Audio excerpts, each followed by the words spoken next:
오늘 여러분과 함께 영성과 성령 충만이라는 제목으로 은혜를 나누겠습니다. 오늘 성령 강림 주일입니다. 예수님께서 성령을 기다리라 말씀하신 대로 제자들은 10일 동안 모여서 성령을 기다렸고 드디어 성령께서 임하셨습니다. 오늘도 읽었지만 성령께서는 우리에게 임하신 이유는 우리에게 유익을 주려 하신다라고 성경은 증거합니다. 그 유익이 예수를 믿는 유익인데 그 예수를 믿는 유익이 우리에게 직접 느껴지게 하시기 위해서 성령께서 우리에게 임하셨다는 것입니다. 성령님께서 우리에게 주시는 유익 너무 많은 것들이 있지만 그중에 최고의 유익은 뭔가 하면 하나님을 알게 됐다는 거예요. 하나님과의 관계를 이루어 갈 수 있다는 것입니다. 그러니까 여러분이 어려운 일 가운데 또 외로움 가운데 하나님의 피난처 되시고 위로자 되시는 것을 경험하셨기 때문에 하나님을 알게 되었다. 이것이 얼마나 큰 복이고 큰 기쁨인지 여러분은 다 아실 것입니다. 성령님은 우리가 하나님을 지식적으로 알 수 없고 인간적인 방법으로 알 수 없기 때문에 하나님을 알게 하시기 위해서 직접 우리 가운데 오셨습니다. 그래서 성령으로 하지 않고는 주라 고백할 수 없고 성령을 통하지 않고서는 하나님을 알 수 없고 성령을 받지 않고서는 믿음을 가질 수가 없습니다. 근데 많은 사람들이 다 공통적으로 믿습니다 얘기를 해요. 나 예수를 믿습니다. 하나님을 믿습니다. 그런데 어떤 사람은 정말로 성령으로 하나님을 믿는 그 믿음을 가진 반면 어떤 사람은 자신에게서 나온 그 확신을 가지고 믿는다 이렇게 이야기하는 사람들도 있습니다. 그러니까 겉으로 봐서는 성령으로 하나님을 믿는 사람과 그냥 자기의 확신으로 하나님을 믿는 사람 잘 구별하기가 힘듭니다. 그런데 어떻게 구별할 수 있는가? 지속적인 공동체 안의 삶을 통해서 이 사람이 정말 성령으로 하나님을 믿는 믿음이 생겼구나 아니면 저 사람은 그냥 자기의 확신으로 믿는구나 그것을 구별할 수가 있습니다. 그러니까 혼자 있을 때는 모르지만 공동체 안에 있을 때는 알 수 있다는 거예요. 왜 그런가 하면 성령님께서 우리에게 오셔서 유익을 주시는 것은 개인적인 유익도 있지만 분명한 것은 공동체의 유익을 위해서 공동체를 하나로 만드시기 위해서 성령이 오셨기 때문에 성령으로 하나님을 믿는 사람은 정말로 공동체를 이룰 수 있고 공동체 안에서 자신이 무엇을 해야 할지 성령께서 이끄시는 음성을 들을 수가 있다는 것입니다. 그러니까 어떤 공동체를 우리가 가든지 간에 그곳이 정말 성령으로 모인 곳이라면 우리는 그 공동체 안에서 좋아할 수 있고 그 공동체 안에서 우리의 할 일을 찾을 수 있다는 것입니다. 성령이 우리에게 오신 이유는 절대로 한 사람 한 사람의 개인의 유익만을 위해서 오신 것이 아니라 정말 성령께서 오신 이유는 공동체를 이루시기 위해서 오셨다는 거예요. 성령이 처음 임하실 때 각 개인 집으로 임하시지 않았어요. 성령은 120명이 모여 있는 그 공동체 안에 임하셨습니다. 예수님이 성령을 받으라 말씀하실 때도 그냥 개인 찾아가셔서 집집마다 가서 말씀하신 게 아니라 다 무리로 모여 있을 때 말씀하셨다는 거예요. 또 120명이 아마도 예수님이 성경에 나와 있지 않지만 예수님이 그런 의도를 가지고 말씀하셨다는 것을 알았기 때문에 제자들이 모여서 기도했다는 것을 우리가 알 수 있습니다. 분명히 예수님도 개인을 사랑하셨어요. 하지만 예수님도 공동체를 이루며 사셨고 그 공동체 안에서 성령이 역사하실 것을 기대하시고 그들에게 말씀을 하셨다는 거예요. 그래서 그들은 모여서 기도했고 또 그들이 모인 것이 최초의 예수님의 몸된 교회가 되었습니다.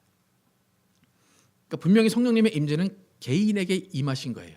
하지만 그와 동시에 공동체를 하나로 묶어주시기 위해서도 함께 임재하셨다는 거예요.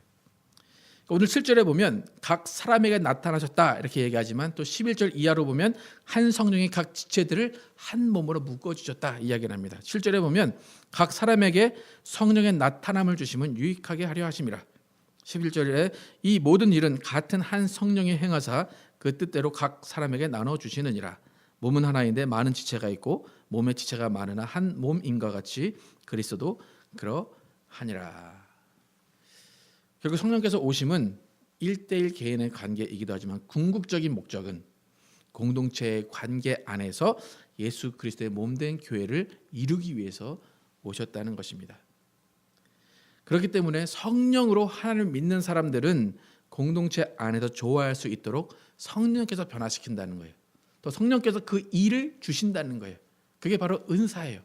그래서 은사를 각각 나눠 주신다라고 하는 것은 성령께서 그 공동체에 맞게 조화롭게 하나씩 일을 해 가신다는 거예요.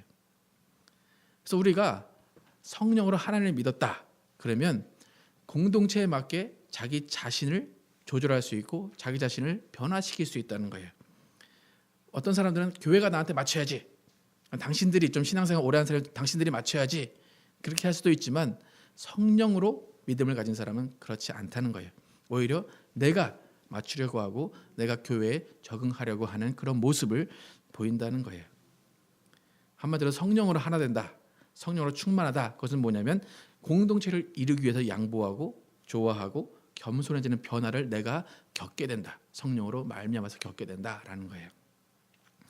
그렇기 때문에 성령으로 충만하다. 그러면 그 사람은 절대로 독불장군이 되지 않습니다. 절대로 성령 충만하다. 그러면 눈빛이 사납게 변하지 않아요.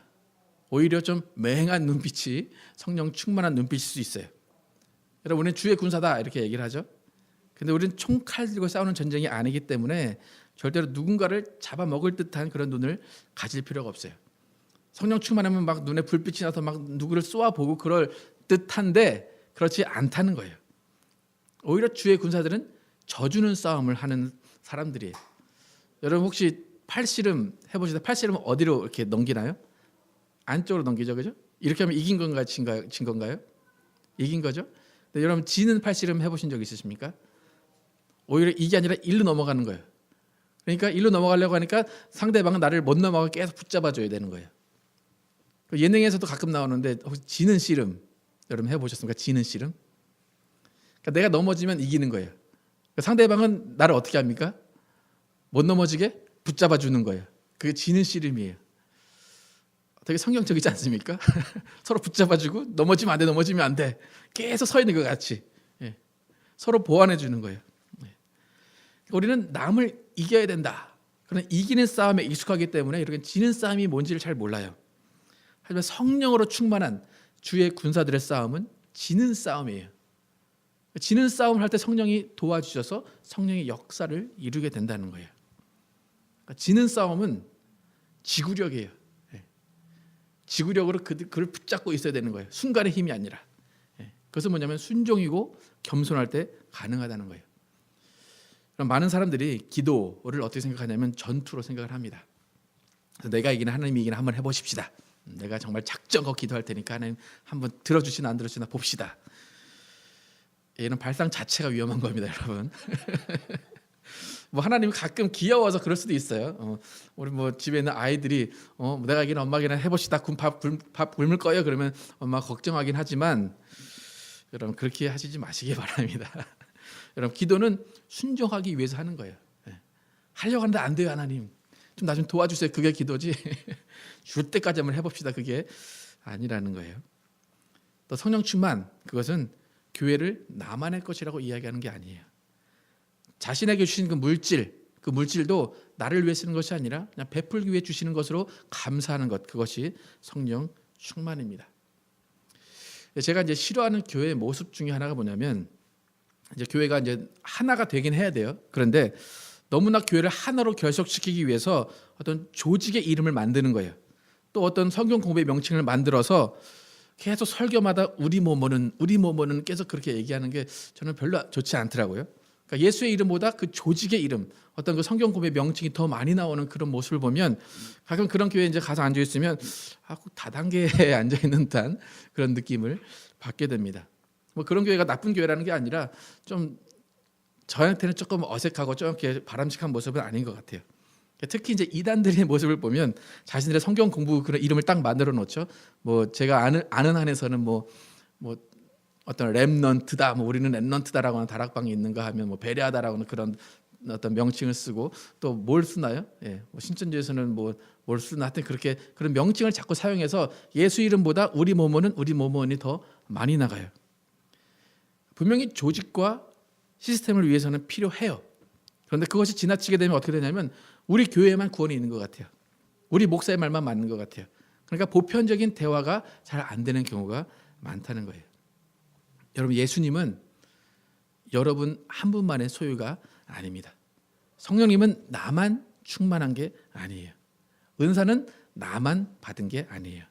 그냥 어떤 은사를 받았는가 그 차이일 뿐이지, 은사는 오늘 성경에 의하면 다 각각 나눠주신다 그래요. 그러니까 성령이 좀 욕심이 있으시고 성령이 한 사람만 편애한다면 어쩌면 은사는 그냥 어떤 사람에게만 있을 수도 있지만, 원래 성경에서 말하는 성령의 은사는 각각 나눠주신다는 거예요. 혹은 뭐 드러나지 않을 때도 있지만 각각 나눠주시는 것이 성령의 은사예요. 그래서 오늘 8절에서 11절에 은사의 이제 목록이 나오는데 한번 읽어보겠습니다. 은사가 어떤 것들이 있는지 한번 읽어보겠습니다. 시작. 어떤 이에게는 성령으로 말미암아 지혜의 말씀을, 어떤 이에게는 같은 성령을 따라 지식의 말씀을, 다른 이에게는 같은 성령으로 믿음을, 어떤 이에게는 한 성령으로 변 고치는 은사를, 어떤 이에게는 능력 행함을, 어떤 이에게는 예언함을, 어떤 이에게는 영들 분별함을, 다른 이들에게는 각종 방언 말함을, 어떤 이에게는 방언들 통역함을 주시나니 이 모든 일은 같은 한 성령이 행하사 그 뜻대로 각 사람에게 나눠 주시느니라. 같은 한 성령이 행하사 그 뜻대로 각 사람에게 나눠 주신다 그러죠. 예. 그래서 이게 은사라고 하는 것을 성령이 나타나신다라고 이야기를 해요. 그러니까 성령이 나타나실 때 그 은사가 나타나는 거예요. 여러분, 이제 쭉 리스트가 있는데 이것들 중에 가장 크고 중요한 것이 뭐다라고 생각이 드십니까? 가장 크고 중요하다. 이게 정말 커서 난 이걸 받고 싶어. 난 이게 있어. 가장 중요한 것. 그냥 물어본 게 잘못 물어본 거예요 지금. 예. 중요한 거, 가장 중요한 게 없습니다. 이것은 성령께서 보시고 이 사람이 이게 감당할 수 있겠구나, 이것이 필요하겠구나. 그리고 만약에 어떤 교회에 성령님이 딱 임재하셨는데 이게 없구나, 그러면 그 사람, 어떤 특정한 사람에게 그걸 주시는 거예요. 없는 걸 주시는 거예요. 그러니까 한 교회에 똑같은 걸 다 갖고 있을 수가 없다는 거예요. 성령이 각각 나누어 주시기 때문에. 또 중요한 것은 성령이 필요하실 때 나타나시는 것이지 아무 때나 나타나시는 것도 아니라는 거예요. 그러니까 근데 많은 경우에 제가 이제 경험한 바로는, 특히 이제 예언하시는 분들이나 이제 그런 분들 같은 경우는 자신이 가장 중요하다고 생각을 하는 것 같은 그런 분들을 많이 만났어요. 예. 내가 가장 중요한 은사야, 그렇게 말씀하시는 분들을 많이 봤는데, 그러면서 서로 은사자들끼리 싸우는 모습도 많이 있는데, 그런 사람들은 뭐 모든 은사자 그런 건 아닙니다. 그러나 그렇게 특히 이제 자꾸 겸손해지지 않고 교만한 사람들은 성령 충만의 의미가 뭔지를 잘 모르는 거예요. 오히려 그런 사람들을 예수님께서는 뭐라고 하시냐면 불법을 행하는 자들이다 말씀하세요. 예수님의 일을 분명히 하고 하나님의 능력을 나타내는데 그 사람들을 불법을 행하는 자들이라고 말씀하세요. 마태복음 7장 22절에서 23절 함께 읽어보겠습니다. 예수님이 어떻게 말씀하셨는지 시작. 그날에 많은 사람이 나에게 말하기를 주님 주님 우리가 주님의 이름으로 예언을 하고 주님의 이름으로 귀신을 쫓아내고 또 주님의 이름으로 많은 기적을 행하지 않았습니까? 할 것이다. 그때 내가 그들에게 분명히 말할 것이다. 나는 너희를 도무지 알지 못한다. 불법을 행하는 자들아 내게서 물러가라. 예수님 참 이상하시죠? 이렇게 큰 능력을 행했고 귀신도 쫓아내고 예언도 했는데 난 너희를 모른다. 내게서 물러가라 이렇게 하신대요. 예수님이 이런 말씀하실 분이 아닌 것 같은데 왜 이런 말씀하실까? 이 말씀이 마태복음 7장에 쭉 나오거든요. 근데 마태복음 7장에 계속 이런 말들이 나와요. 예수님의 마음에 합하지 않은 자들이 쭉 나와요. 근데 예수님이 왜 마음에 합하지 않은가? 그 이유를 말씀하시는데 마태복음 7장 12절에 그 중요한 구절이 하나 나옵니다. 함께 7장 12절 함께 읽어보겠습니다. 시작. 그러므로 너희는 무엇이든지 남에게 대접을 받고자 하는 대로 너희도 남을 대접하여라. 이것이 율법과 예언서의 본 뜻이다. 예. 그러니까 모든 은사와 모든 능력을 나타내는 것 좋습니다. 그런데 그것을 나타내면서 내가 최고야, 나만 할 수 있어, 그러면 예수님은 불법을 행하는 자로 보신다는 거예요. 그게 아니라 남에게 대접을 받고자 하는 대로 너희도 남을 대접해라. 그것이 은사에 쓰는 방법이고 교회 안에서 성령이 역사하실 수 있는 토대를 만드는 것이에요. 그래서 예수님께서는 나 혼자 할 거야, 그런 사람을 불법을 행하는 자라고 말씀하시고 그 마태복음 7장에 계속해서 너희는 그렇게 되면 거짓 선지자야, 거짓 예언자야. 그 사람은 일이야. 그 사람은 가시나무야. 그 사람은 모래 위에 집을 지은 사람이야. 계속 그렇게 말씀을 하세요. 그러니까 우리가 성령 충만, 성령으로 하나님을 믿는 사람은 남을 대접하고 남과 함께 좋아할 수 있는 그 사람이 성령 충만하고 성령으로 하나님을 믿는 사람이라는 것입니다. 그러니까 절대로 성령 충만은 혼자만의 전유물이 아니라는 거예요. 성령 충만은 공동체를 이룰 때 의미가 있다는 거예요. 그래서 오늘 설교 제목을 영성과 성령 충만으로 정했습니다. 여러분, 영성이라는 말을 이제 간혹 쓰시긴 하는데 그 의미가 참 불분명해요. 그래서 어떤 분들은 영성하면은 뭔가 다른 사람이 알지 못하는 뭔가를 보는 것, 그런 것들을 영성이라고 말하는 분들도 계신데, 영성이라는 것을 영어로 보면 spiritual right이라고 얘기해요. 그래서 한국의 의미로는 신령스러운 풍성이나 성질이라고 사전적으로 정의를 합니다. 그러니까 한국 사전의 의미는 기독교적인 의미가 아니기 때문에 뭐 신령스러운 풍성이나 성질 이렇게 얘기하기 때문에 기독교에서 이거를 갖다 쓰면 어쩌면 신령한 그런 어떤 것들을 생각할 수 있는데 그렇지 않다는 거예요. 그래서 브래들리 한센이라는 사람이 영성에서 정의를 한 것이 이래요. 영성이란 인간의 삶의 본질과 목적에 관한 확신에 따라 사는 한 개인이나 한 공동체의 삶의 스타일이다. 삶의 스타일이 영성이라는 거예요. 영성을 좀 더 자세히 얘기를 해드리면, 영성은 아까 전에 제가 이제 성령께서 우리에게 주시는 가장 큰 유익은 하나님을 알게 하신다, 하나님과 관계를 맺게 하신다, 그거였는데, 영성은 관계랑 연결이 돼요. 관계. 뭐냐면 우리가 영성을 가지고 하나님을 아는 거예요. 영성으로 하나님을 알고 그 영성으로 공동체를 이루어가는 것, 그것이 영성, 그것이 하나님과의 관계입니다. 그래서 우리가 영성이다, 영적이다 이렇게 말할 때는 한국의 그 의미처럼 뭐 겉으로 흰옷을 입거나 뭐 눈 감고 하늘을 우러러보는 그런 것이 아니에요. 그러니까 영성은 절대로 귀신 쫓는 능력이나 기적 그것만을 의미하지 않는다는 거예요. 영성, 그것은 관계, 성령께서 이어주신 하나님과의 관계, 또 성령께서 묶어주신 우리 공동체 안에서의 관계, 그것을 영성이라고 합니다. 그러니까 성령이 우리에게 오셔서 하시는 일은 묶어주신다는 거예요. 성령으로 예수를 주라. 그래서 주와 우리는 종과 관계를 묶어주신 것이고, 아버지와 자녀의 관계를 묶어주신 것이고, 교회 안에서 각 성도들이 온 지체가 한 몸으로 묶어주셨다. 그것이 성령이고 성령 충만은 곧 연결, 관계다라는 거예요. 그래서 우리가 성령을 왜 받았는가? 그것은 영성을 위해서 받았다. 영성은 관계다라는 거예요. 그래서 칼빈은 성령을 우리를 그리스도와 연합시키는 띠다 이렇게 표현을 합니다. 그래서 우리는 성령의 띠로 묶였다 그렇게 얘기를 하죠. 그래서 오늘 본문도 성령으로 하나된 연결, 그 영성을 이야기해요. 오늘 4절부터 7절까지 함께 읽어보도록 하겠습니다. 시작. 은사는 여러 가지나 성령은 같고, 직임은 여러 가지나 주는 같으며, 또 역사는 여러 가지나 모든 것을 모든 사람 가운데서 역사하시는 하나님은 같으니 각 사람에게 성령의 나타남을 주심은 유익하게 하려 하심이라. 은사를 주셨어요. 근데 성령은 같대요. 그러니까 한 곳으로 모이는 거예요. 직임도 여러 가지예요. 뭐 목사나 집사나 뭐 장로나 똑같은 직임을 갖고 있지만 그 직임은 주는 똑같이 섬기는 직임이라는 거예요. 또 역사는 여러 가지지만 역사하시는 하나님은 동일하신 분을 느끼게 하시는 것이 성령의 역사라는 거예요. 그러니까 성령 운동하는 교회의 특징을 보면 이게 잘 뭉치긴 해요. 잘 뭉치고 으쌰으쌰는 잘 하는데, 가장 중요한 어떤 단점 중에 하나는 뭐냐면 그 그리스도의 자리에 영적으로 뛰어나는 사람이 자꾸 올라가려고 한다는 거예요. 그러니까 제가 이제 신학교 다닐 때 미국 신학교에서는 이제 여러 교회를 이제 분석을 하는데, 한국 교회를 분석할 때 뭐라고 하냐면 카리스마틱한 교회다 그렇게 얘기를 해요. 한국 교회를 그냥 특정지어서. 뭐냐면 그러니까 카리스마 있는 목사 한 명이 그 이끌어가는 교회가 한국 교회다라고 미국에서는 지칭을 해요. 그렇게 그냥 정의를 내리고 있어요.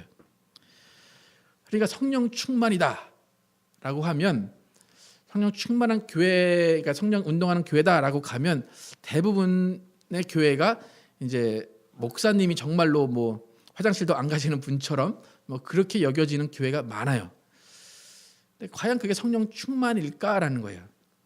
성령님께서 은사를 각각 나눠주시고 다 직임은 여러 가지나 주는 같고 다 공동체로 이루시고 각 공평하게 성령님이 일하신다고 하는데 왜 성령 충만을 그렇게 이해를 할까 그런 생각이 들어요. 그러니까 성령님은 어떤 한 사람을 능력자 되게 하시는 분이 아니에요.